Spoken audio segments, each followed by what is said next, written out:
Hello,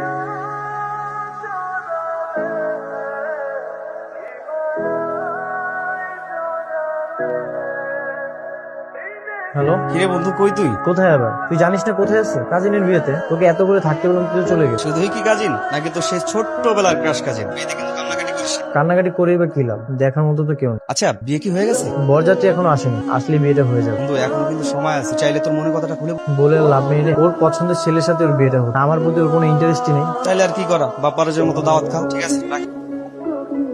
আচ্ছা, বরের গাড়িতে কে কে যাচ্ছে? বাবা, আমি, ভাইয়া আর অন্তর ভাইয়া। ঠিক আছে, তাহলে তোমরা যাও, আমি পরের গাড়িতে আসছি ওদের সঙ্গে। ব্যবসা খুব সাবধানে চালিয়ে যাবে। জামাই তো পালাইছে। কি বলো? হ্যাঁ, কোনো সমস্যা? ওই জামাই নাকি পালাইছে আর আসবে না। কি বলছো তুমি? এসব কি শুনছি রে মা? কি হয়েছে? মানে বর মেহেদি নাকি পালাইছে। মানে গাড়ি করে আমাদের এদিকে আসার জন্য রওনা হয়েছিল, কিন্তু এদিকে না আসেনি, অন্য কোথাও চলে গেছে। এদিকে ফোনটাও বন্ধ পাচ্ছি, আমার মনে হয় ওরা আর আসবেই না। আচ্ছা, এখন আর কিছু করার নেই, এরকমটা যে হবে এটা সবাই আগে থেকেই জান। আপনি এক কাজ করেন, নিচে গিয়ে সবাইকে বলেন ওরা চলে এটা কি বলছিস তুই? এত মানুষ দাওয়াত দিয়েছে, এত মানুষকে কি আমি বলতে পারিস? ভাই সাহেব, জি একটা কথা বলি। জি বলেন। রনি তো কেয়াকে পছন্দ করে, তাহলে রনির সঙ্গে কেয়ার বিয়েটা দিয়ে দেন। কিন্তু আমার মেয়ে রনিকে বিয়ে করতে রাজি না। রাজি না বললেই হলো? বিয়ে কি ছেলে খেলা? আমি নিশ্চিত ওই ছেলে পালায় বিদেশ চলে গেছে, ও আর এই দেশে ফিরে আসবে। আপনার সম্মান যদি বাঁচাতে চান, এই মেয়েরে আপনার ভাগ্নের সাথে বিয়ে দিয়ে দেন। আপা, আপনার কি মত? বিয়েটা দিয়েই দেন। এই অবস্থায় আমার আর বলার কি আছে? তাছাড়া ওকে তো সবসময় আমি আমার বউ করে নিতে চেয়েছি। এখন ভাইজান যদি বলে রাজি থাকে আর ও যদি রাজি থাকে, তুই কি বলিস? দেখ, ইয়া যদি রাজি, তাহলে আমার কোনো আপত্তি নেই, আমি রাজি। কি রে মা? আমি রাজি। আলহামদুলিল্লাহ, আলহামদুলিল্লাহ, ইজ্জতের মালিক আল্লাহ।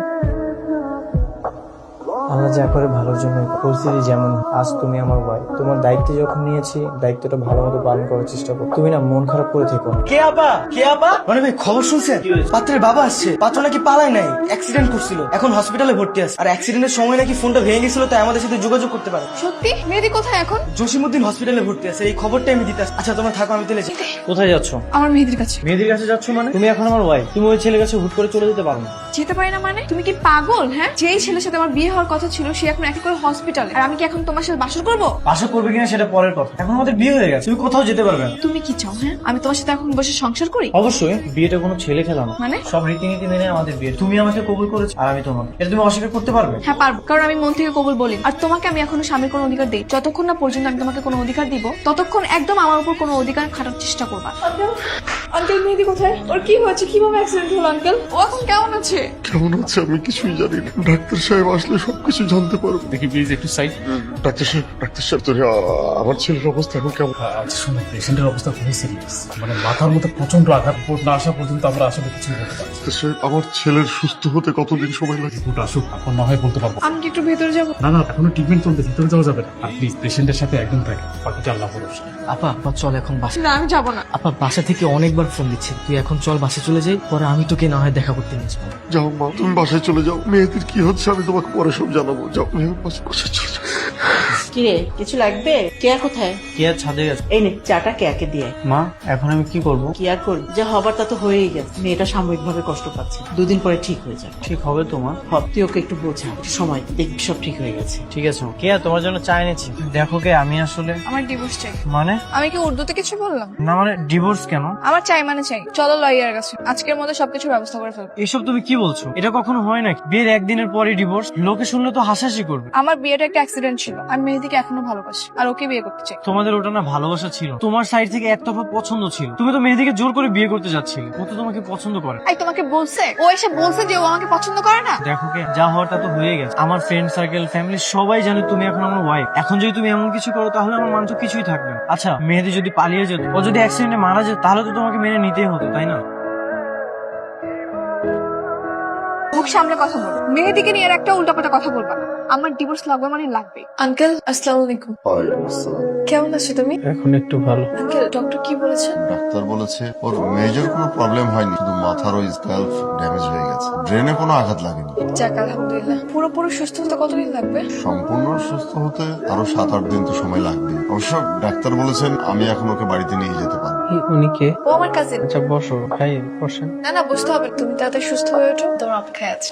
শুনলাম তুমি নাকি বিয়ে করে নিয়েছো। ওটা একটা অ্যাক্সিডেন্ট ছিল। তুমি সেদিন আসতে লেট করছিলে, আর বাসার সবাই বলা বলে করছিল তুমি নাকি পালিয়ে গেছো। তোমাকে আমি ফোনেও পাচ্ছিলাম, তাই এর আগের বছরটা করে ফেলেছিলাম। সেদিন ট্রাফিক জ্যাম এড়ানোর জন্য আমরা অন্য একটা রাস্তায় গিয়ে, আর সেখানে অ্যাক্সিডেন্টটা হয়েছে। এমন একটা জায়গায় অ্যাক্সিডেন্ট হয়েছে, খবরটা পৌঁছাতে অনেক দেরি হয়ে গেছে। আচ্ছা, যা হওয়ার হয়ে গেছে, তাদের সুস্থ হয়ে ওঠো, তারপরে আমাদের বিয়ে সানাই আবার বাঁচবো। আর তোমার হাজবেন্ড? আমার হাজবেন্ডকে আমি ডিভোর্স দিয়ে দিব, আর ওকে আমি বলেছি ওর কোনো সমস্যা নেই। আচ্ছা, তুমি তাহলে রেস্ট করো, আমি আসি আজকে, আবার আসবো। হসপিটালে সব কি বলতেছিল? কেন খারাপ কি বললাম? যা করবো তাই বলেছি। আমি আগেও বলেছি, এখনো বলছি, আমি তোমাকে ডিভোর্স দিচ্ছি না। ডিভোর্স তোমাকে দিতেই হবে। কি ডিভোর্স না কোনো ছেলে খেলাম? তুমি এটাকে যতটা সহজ ভাবতো ততটা সহজ না। আমি এত কিছু বুঝি না। মেহেদি সুস্থ হয়ে উঠলে আমার ডিভোর্স লাগবে। কে?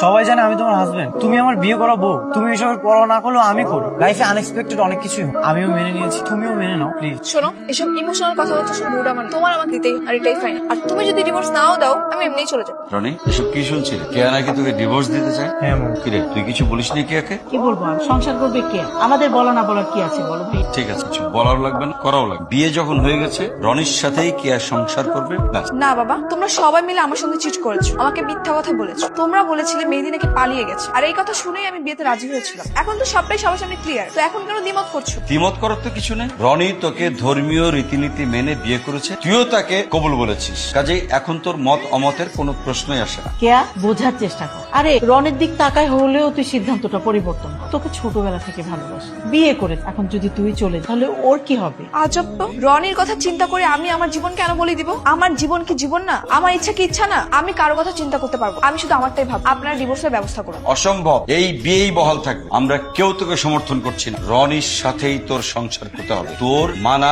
না মানা তোয়াক্কা করছি না, ব্যাস। তাহলে আমিও কারো মানা না মানায় তোয়াক্কা করছি না, ব্যাস। আমি ওর সাথে সংসার করবো না, এটাই ফাইনাল। প্রত্যেকদিন একটু একটু করে বের হবা। এভাবে বাসার মধ্যে বসে থাকলে কি তুমি সুস্থ হবে নাকি? হ্যাঁ, আমি তোমাকে নিয়ে প্রত্যেকদিন বের হবো, ওকে? আমার স্বামী তো রাগ করে। কিসের স্বামী? হ্যাঁ, তোমাকে বলছি আমি ওকে ডিভোর্স দিব। কেয়া? একটু বসো তো, কি সমস্যা তোমার? এখানে কেন আসছো? না মানে মামা বলেছে সবসময় তোমার খেয়াল রাখ। তোমার মামা বললেই কি তোমার সাথে খেয়াল রাখতে হবে? হ্যাঁ, তুমি কি দেখতেছো না আমি মেয়েদিকে সময় দিচ্ছি? তুমি এখানে আমাকে বিরক্ত করতে আসছো কেন? আমি তো তোমাকে বিরক্ত করছি না। তোমরা কথা বলো, আমি এখানে দাঁড়িয়ে থাকি। তুমি বিরক্ত না করলেও আমি বিরক্ত হচ্ছি, বুঝছো? তুমি এখান থেকে চলে যাও। আমার কাজিন তো, বলো কি যেন বলতেছিলে? দেখো, তুমি যাওয়ার পর বাবা আমাকে অনেকক্ষণ বুঝিয়ে, বাবার কথার সাথে আমি একমত। তুমি যেহেতু বিয়েটা করেই ফেলেছো, তুমিও মন থেকে মেনে নাও। একদম খুন করে ফেলবো বলতেছি। এই ফাইজামি করতেছো আমার সঙ্গে? হ্যাঁ, তোমার জন্য আমি পুরো ফ্যামিলির সঙ্গে যুদ্ধ করতেছি, আর এখন তুমি ফর্মালিটিস দেখাচ্ছ? আমি তোমাকে ভালোবাসি, তোমাকে বিয়ে করবো। আমাকে ভালোবাসলে অবশ্যই আমার জন্য অপেক্ষা করতে, অন্য কাউকে বিয়ে করতে পারতে। দেখো, আমি বিষয়টা মানলেও আমার ফ্যামিলি তো মানে, তারা সবাই বলছে একটা বিবাহিত মেয়েকে তো আমরা বাড়ির বউ করে আনতে পারি। তোর ফ্যামিলি মেনে নেক বা না নেক তাতে কিচ্ছু যায় আসে না। আমি তোকে ভালোবাসি, তোকে বিয়ে করবো। তুই আর আমি দূরে কোথাও চলে যাবো। চাটা তো অনেক গরম ছিল। আচ্ছা তুমি দাঁড়াও, আমি তোমার জন্য বরফ আনতেছি। আই, লাগবে না। লাগবে না মানে? হাতে তো ফুসকা পড়ে যাবে। আমি তোমার জন্য বরফ আনতেছি। ফুসকা পড়লে পড়ুক, সেটা আমি বুঝবো। আমি সরি, মানে খেয়াল করিনি। এই, তোমাকে এইসব আদিক্ষেতা দেখাতে কে বলেছে? হ্যাঁ, আমি কি তোমাকে বলেছি আমার জন্য কফি বানিয়ে নিয়ে আসো? এমনিতেই মন চাইলো, এই জন্য তোমার জন্য কফি বানিয়ে নিয়ে এসেছি। শোনো, আমার সাথে না সব ভালোবাসা দেখাইতে আসবে না। আমি শুধুমাত্র তোমার কাজিন, ওকে? কাজিন হলেও এখন তো আমি তোমার হাজবেন্ড, তাই না? আচ্ছা বরফ না দিলে আমি তোমার জন্য পানি নিয়ে আসি, পানি দাও, একটু ভালো লাগবে। কি চাও আমার ভালো লাগুক? কেন চাইবো না, সেটা তো অবশ্যই চাই। তাহলে এক্ষুনি রুম থেকে বের হয়ে যাও প্লিজ। ঠিক আছে, খাবারটা খেয়ে নাও, সারাদিন তো কিছুই খাওনি। আমি খাবো না, লাইট অফ করে শুয়ে পড়ো। খেয়ে নাও, না খেলে তোমার শরীর খারাপ করবে। তোমাকে বলছি না এসব আদিক্ষেতার ভালোবাসা দেখাতে আসবে না। এটা ভালোবাসা দেখাবো, এটা আমার দায়িত্ব। ঠিক আছে, খাবারটা রেখে গেলাম, খেয়ে নিও।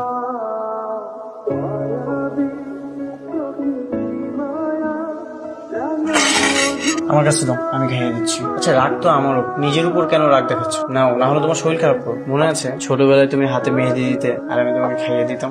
মনে করো এখন আমরা ছোটবেলায় আছি। মনে আছে ছোটবেলায় একবার তোমারও হাত ভেঙে গিয়েছিল? হ্যাঁ মনে আছে, তুমি আমাকে নানু বাসায় গাছে তুলে দিয়েছিলে আম পাড়ার জন্য। গাছ থেকে পড়ে যেয়ে আমার হাতটা ভেঙে যায়। 1 মাস আমার হাতে ব্যান্ডেজ লাগানো ছিল। তারপর তো তুমি চুপি চুপি এসে আমাকে খাইয়ে দিতে। দাদু দেখে ফেলেছিল আর আমি অনেক লজ্জা পেয়েছিলাম। আর নানু বলেছিল তুমি দুজনকে বিয়ে দিয়ে দেবো।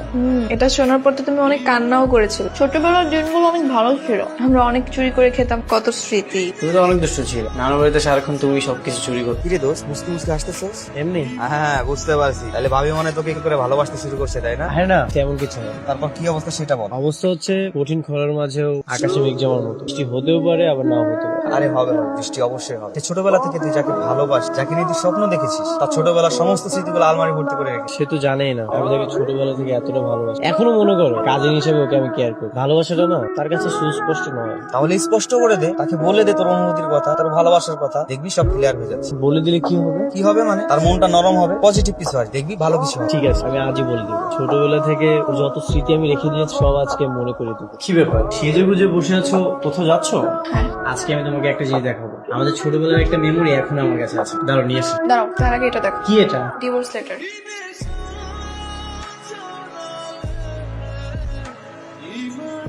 আমি আমাকে বলেছিলে না এত সহজে নাকি ডিভোর্স দেওয়া যাবে না। দেখো আমি বের করে ফেলেছি, আমি সাইন করে দিয়েছি, এবার শুধু তুমি সাইন করে দিও। আর আমি মেহেদি বাসায় চলে যাচ্ছি। সত্যি যাচ্ছ? হ্যাঁ, তো মিথ্যে বলার কি আছে?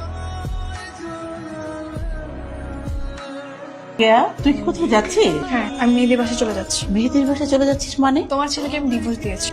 রনি, কেয়া কি বলছিস এসব? আর শোনো, আমি আশা করবো তুমি কোনো প্রকার ঝামেলা ছাড়াই ডিভোর্স লেটার সাইন করে দিবে।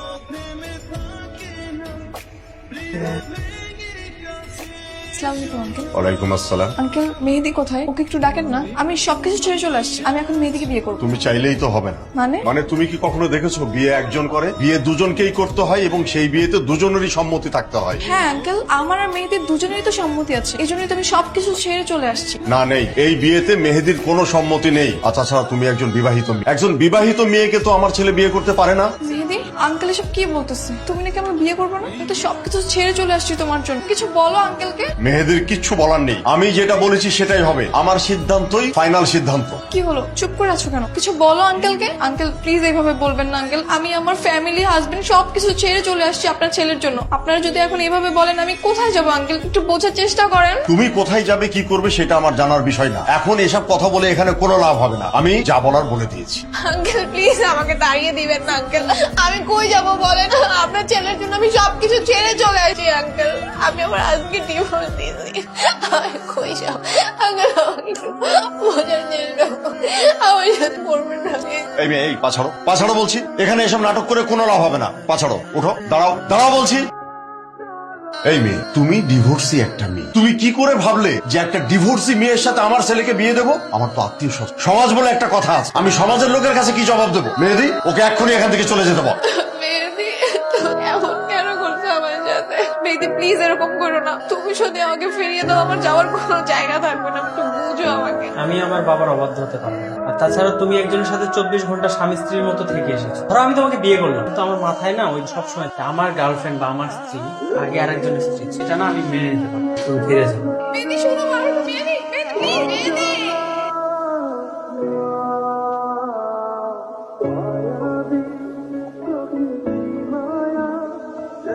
আমি ভাবতেই পারিনি তোমার মেয়ে এই কাজ করতে পারে। মাঝখানে কি হয়েছে? আমার ছেলের জীবনটা নষ্ট হয়ে গেছে, লোকজন ছিছি করছে। ছিছি শুধু তোকে করছে, আমাকে করছে না? আমার সমান নাই, আমার পরিচিত লোক নাই? আমার তো ওটা মেয়ে ভাবতে ঘেন্না হচ্ছে। ওর গলা টিপে মেরে ফেলতে ইচ্ছে করছে আমার। ওর মা মারা যাওয়ার পর এই উশৃঙ্খল বন্ধু বান্ধবের পাল্লায় পড়ে এরকম হয়েছে। ও নিজের ইচ্ছে যা খুশি করেছে, যেমন ইচ্ছে চলেছে। মনে হচ্ছে ওকে আমি গলা টিপে মেরে ফেলি। তুই আমাকে মাফ করে দেবো। হয়েছে, আর দেখাতে হবে না। ঠিক মতো তো মানুষ করতে পারো নাই, এই জন্য তো এই অবস্থা হয়েছে। আজ ওর মা বেঁচে থাকলে আমাকে এগুলো দেখতে হতো না, এগুলো শুনতে হতো না। আমার জীবনটাকে তছনছ করে দিল এই মেয়ে। তুই আমাকে মাফ করে দেবো। হয়েছে, আর মাপ চাইতে হবে না। তোমার মেয়েকে নিয়ে তুমি থাকো, শুধু ওর দোষ দিচ্ছ, তোমার কোনো দোষ নেই। আমি এখন যাই। কেন রেখেছো বল? আমি আসলে আমি জানি তুমি আমাকে কি বলতে চাও। ডিভোর্স পেপারে সাইন করে দিয়েছি কিনা এটাই তো বলতে চাও। এই নাও, সাইন করে দিয়েছি। আমি আর কখনোই তোমাকে বিরক্ত করবো না। তোমার সামনে যাও, এটা সত্যি। ছোটবেলা থেকে তোমাকে ভালোবাসাতে ভালো রাখতে চেয়েছি, কিন্তু সেই ভালোবাসা যে তোমার গলা কাটা হয়ে যাবে সেটা বুঝতে পারি। আসলে একতরফা ভালোবাসা গেলেও ভালো থাকা যায়। সাইন করে দিয়েছো? হ্যাঁ সত্যি। দেখো, আমি চাই না তুমি সাইন করো। আমি আসলে ভুল মানুষকে ভালোবেসে ফেলেছিলাম। আমি চাই তোমার সঙ্গে থাকতে। কিন্তু আমি চাই না থাকতে। আমি এমন একজনকে চেয়েছিলাম যে আমার মতো করে আমাকে ভালোবাসে। আমি জানি তোমার ভালোবাসার মানুষ তোমাকে তাড়িয়ে দিয়েছে। আমি কারো অপশনে থাকতে চাই না। ভালো থেকো।